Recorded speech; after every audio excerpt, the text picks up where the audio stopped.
نحمده ونصلي على رسوله الكريم اما بعد فاعوذ باللہ من الشیطان الرجیم بسم اللہ الرحمن الرحیم السلام علیکم ڈیئر ویورز۔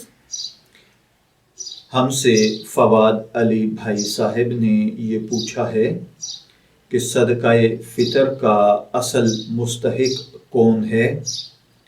کیا سادات کو صدقہ فطر دیا جا سکتا ہے یا نہیں؟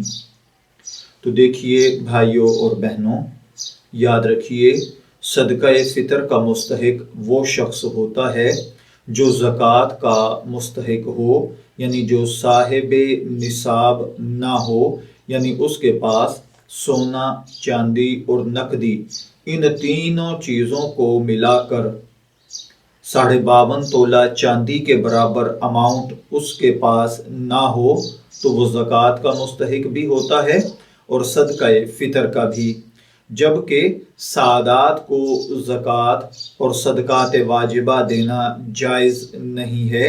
ان کی ویسے کسی اور انداز میں خدمت کر دیجئے، لیکن زکوٰۃ اور صدقات واجبہ سادات کو نہ دیں۔